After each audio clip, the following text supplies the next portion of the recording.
say you've got some pretty expensive medicines in your lineup. I can't tell you what to take and what not to take, but I'm going to give you this list of what's less expensive in your formulary, and I want you to give it to your doctor and tell him to attach it to your record.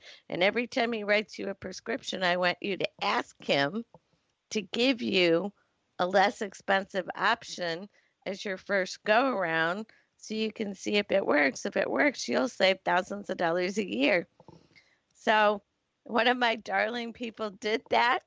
They came back in February and they said, "You're right. It works so good. You saved me thousands. I'm going to go buy my wife flowers and chocolate because I haven't been able to afford to do that for years." It was the cutest thing. He was so happy. All I did was help him save money, and he was so happy. That's a simple, effective solution. And yes, it does take an act of consumerism, or to use your word, a little bit of assertiveness. But again, generally speaking, doctors are good people, but they want to keep their job. And so if you would hand them that formulary and say, "Pick me something affordable," then they'll do it. They will, because they don't have those on hand, and a lot of them, they know they exist, but they haven't ever actually gotten to see one or read one.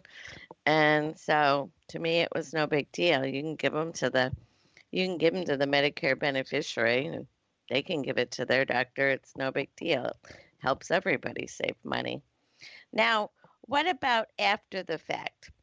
When you've been to the hospital and you had a procedure, and then the bill comes and you're looking at it and you're going, "There's no way I used $28,332 worth of stuff. I was only there a day and a half." What do you do? Because you don't know you just see the total. Right. Well, you need to see an itemized bill. I have plenty of examples where people who have no medical background, when they see an itemized bill, say, "I didn't have that happen. Why did they do this?" And so there's some things that become very obvious. We deserve an itemized bill. Now, this morning I sent you an email. You're welcome to post it on your website on pratter.us under our blog. We have it. It's how to request an itemized bill from a healthcare provider. It's also how to request your medical records. The trick to asking for your bill is you ask them for a line itemized bill with the name of every care item that they want paid for, spelled out and without an abbreviation, because you're not a doctor. And if you don't tell them that, they're going to use abbreviations. And I'll tell you, even as a doctor, many of them are unaccepted. They like to hide the price per care item, especially if they're hospitals. The other thing you ask for is the 5 codes. Now, you may not know what they mean, but you can end up cross-referencing that with your insurance explanation of benefits. So when you ask for an itemized bill, this care item they want paid for, you want the full name spelled out because you're not a doctor, and you want the 5-digit billing codes. I gave you a copy and paste document. It's on pratter.us under our blog. And the same holds true for medical records. Now you want to see what care actually occurred. So, for example, you may see in the medical records that and see 4 blood tests were billed. Well, that doesn't add up. Or if you had an emergency room visit, the doctor charged a level 3 visit. They come in 1, 2, 3, 4, 5. 1 is the most benign, think sniffles. 5 is threat of life or limb. I don't know if Rhonda's going to live or die. But if the doctor charges a level 3 and the hospital charges a level 5, we have what's a bad bill. You shouldn't have to pay it. It should be down to a level 3 because the captain of the ship, doctor, says it's level 3. But you don't get to understand this unless you see an itemized bill. Exactly. I know I had a client 2 years ago that had a Oh my goodness. A horrible experience all the way around. It was a nightmare. As a matter of fact, I emailed you and you helped me to, formulate letters and write to them to try to get it resolved. And when we finally got them to send an itemized bill, more than half of the bill was duplicate charges. They double charged almost every single item on Sure. that bill. When I saw that, I was like, really? And they were threatening to send this lady to collection and then to sue her over double charges. I said, yeah, Well, that's not going to work while I'm helping her. So, well, at that point, double billing is considered a form of fraud. She could counter and offer to pay a fraction of her bill because, again, she should have been told the price of care ahead of time. That's the federal law known as the ACA, Section 2718, and that they cannot hold her for predatory billing. The other thing she could do is file a fraud complaint with the Center for Medicare and Medicaid Services, affectionately referred to as CMS.gov. And even under our website at pratter.us, under Learn More, there's consumer tips. We have surprise medical bills. 1, how to prevent it. 2, you got one. Now what do you do? And 3, they want to take you to court and bully you. What are your legal rights? And within that document, we give you the full address and phone numbers for CMS for reporting fraud. So they want to take you to court. My goodness. For fraud. They are not used to people pushing back, but they're going to be very used to it very soon. The word is getting out thanks to me and you. Yep.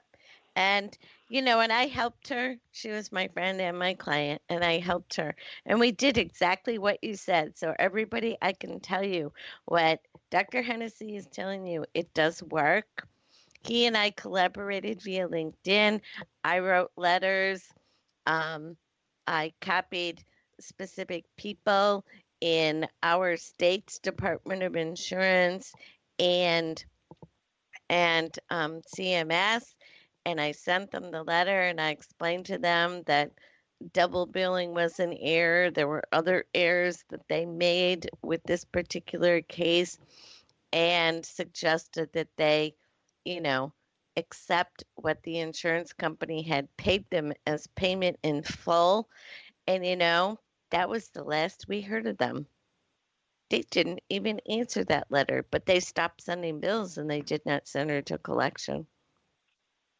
Well, the hospitals and the 4 large insurance companies do have a budget for conducting business illegally. And for those of us that push back, they write it off. Well, of course they write it off. They were trying to rip her off to the tune of $50,000. And in this one case, it didn't work. But how many cases out there were there that it did work?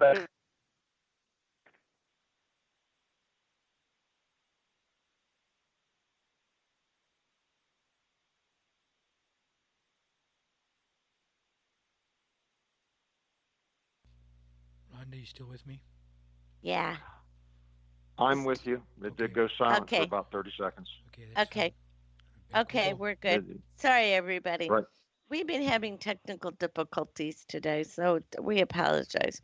Anyway, it's true. Now, while we're talking about insurance, let's talk about the people that are having difficulties with their health insurance, either because they're furloughed, which is laid off with no insurance coverage continuing, or they just couldn't afford it to begin with. What suggestions do you have for those people? Well, they need to, of health care versus health insurance.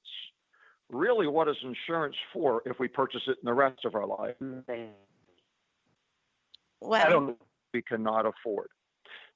So the financial catastrophe for medical care is hospitalization and cancer. And there are plenty of companies that sell those types of policies. It's the Aflac, Colonial Life, Allstate, Manhattan Life, New York Life.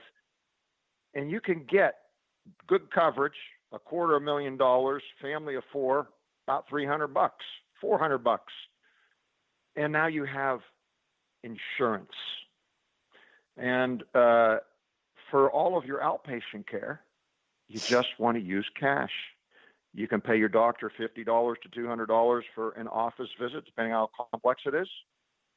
It's going to cost a whole lot less than paying a large health insurance company $2,000 or $3,000 a month when you really dollars of care a year. Just pay cash for routine care and buy yourself a hospitalization and cancer policy, and you'll save a lot of money. Yes, there are a lot of carriers, and if you need help with that, just let me know. I'm contracted with a lot of them.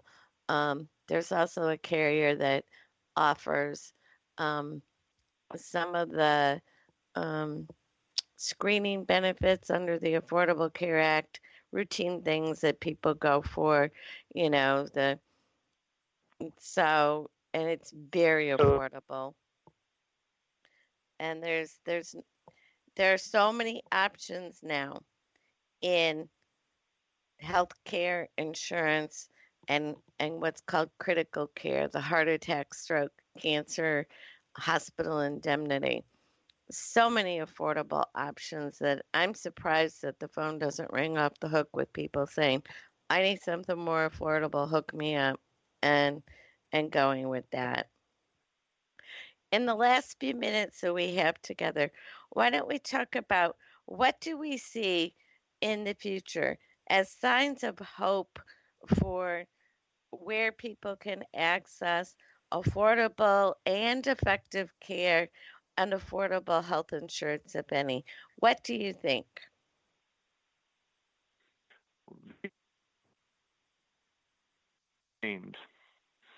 That sell the hospitalization and the critical care and the cancer insurance. That's truly insurance. You're going to start to see them come more to the forefront.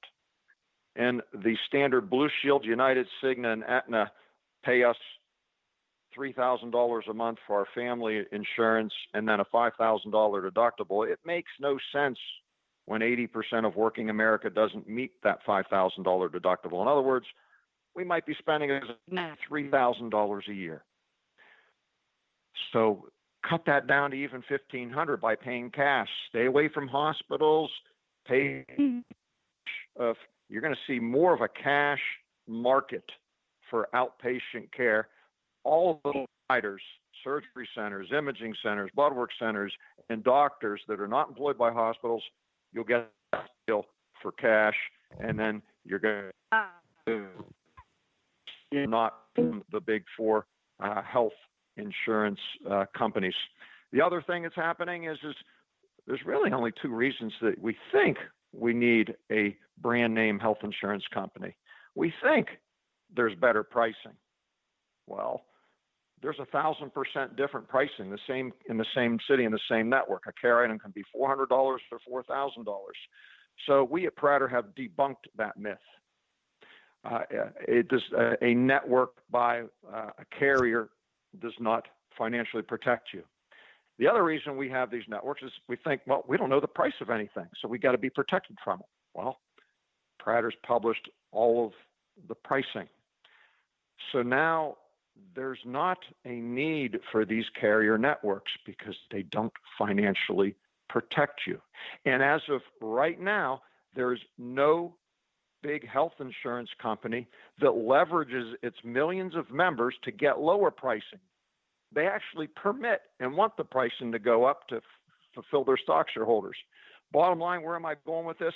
You will see, even later this year and next year, one, if not three, insurance offerings nationally that leverage its membership to get lower prices. Be publicly traded, they're not going to be good for the stock shareholder. They're actually going to be treated as customers the way they're supposed to. The customer is always right. So think of that. There's never been, until coming up, a health plan that leverages membership to negotiate for better pricing. And it's about to happen, and it's exciting, and we're going to be a part of it. Awesome. Awesome.